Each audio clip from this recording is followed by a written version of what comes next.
Namo Phat. Thanks for joining me for a daily practice check-in. Listen, listen, listen. This beautiful sound calls us back to our true home.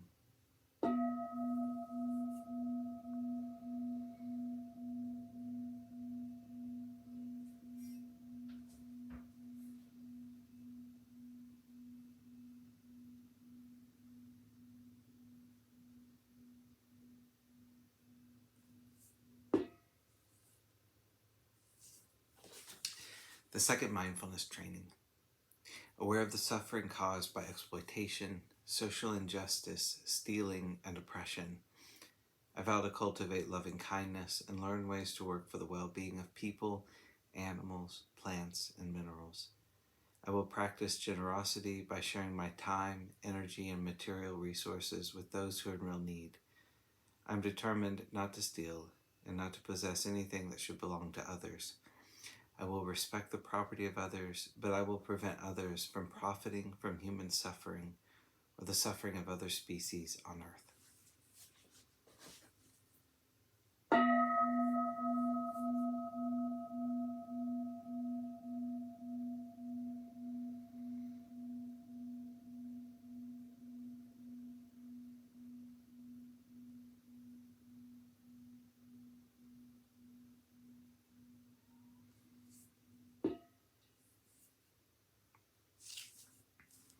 For Dharma lesson, we're reading Beginning Our Day, Volume 2 by the monastics of Abhayagiri Monastery. And today we're reading Krung Yu, the Tool That Sustains Us by Ajahn Yatiko. It's worth reflecting on the Thai phrase Krung Yu. Krung literally means tool.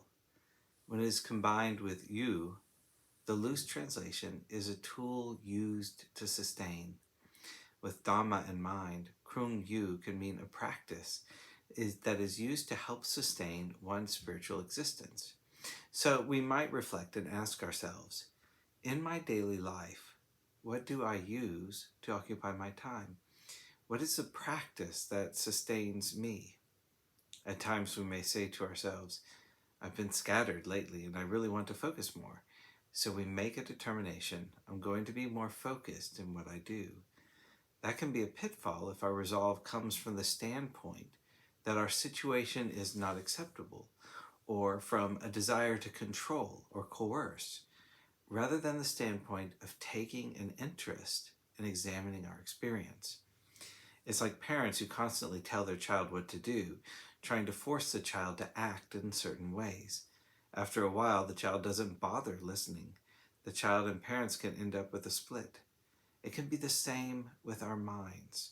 We can have the split as well.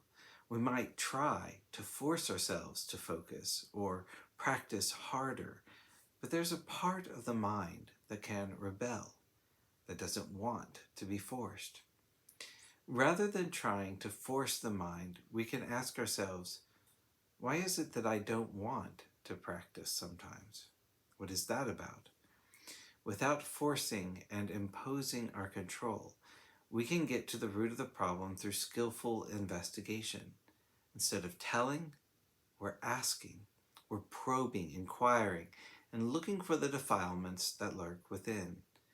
Forcing ourselves to do something doesn't actually deal with any of the defilements. We need to investigate. What are the conditions that give rise to the defilements? What causes them to hang around? This gives rise to an understanding of ourselves and an understanding of suffering. We might say that investigating in this way is our Krung Yu.